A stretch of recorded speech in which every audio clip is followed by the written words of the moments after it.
নারী প্রার্থী হিসেবে কতটুকু স্পেস পাবো সেটা আগামীকাল থেকে বোঝা যাবে এবং আমরা অবশ্যই আপডেট দেব। আমি তো নিজস্ব আপডেট দেব যে আমি কতটুকু শঙ্কা বা আশঙ্কা ফিল করছি। আইন শৃঙ্খলা পরিস্থিতি বিশেষ করে একটা মানে অস্থিতিশীল অবস্থায় আছে।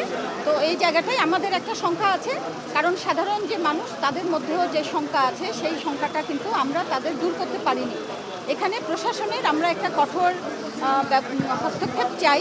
চোনটা করতে হলে আসলে সব দলকেই একসাথে সমান ভূমিকা রাখতে হবে এই অস্থিতিশীল পরিস্থিতি মোকাবেলা করার জন্য। ভয় কাজ করে, যেহেতু বারবার দলকে আক্রমণ করা, পার্টি অফিসে হামলা করা, এবং ওই সময়গুলোতে আমি খুব কাছ থেকে সামনে থেকে দেখেছি। আসলে আমরা ইনক্লুশনের কথা বলছি, কিন্তু এক্সক্লুশন কিভাবে সরিয়ে দেওয়া যায়, কেউ কাউকে সহ্য করছে না, একে মাইনাস করো, তাকে মাইনাস করো, ওকে সরিয়ে দাও। তো এই সময়টা চলছে এবং আমরা মনে করি আমরা মাঠে আছি, মাঠে থাকবো এবং এই সময়ের যে চ্যালেঞ্জ সেটাকে মোকাবেলা করতে পারবো।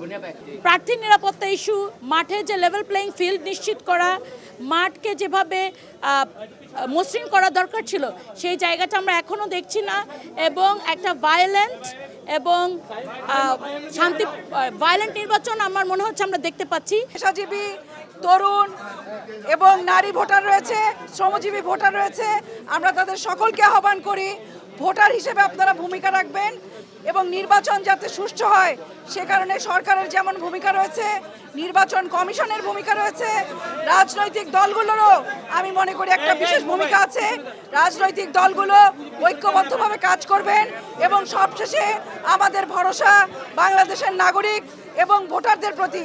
আমরা আশা করি ভোটাররা এই সুষ্ঠু নির্বাচন করার ক্ষেত্রে, নতুন বাংলাদেশ গড়ার ক্ষেত্রে বিশেষ ভূমিকা রাখবেন।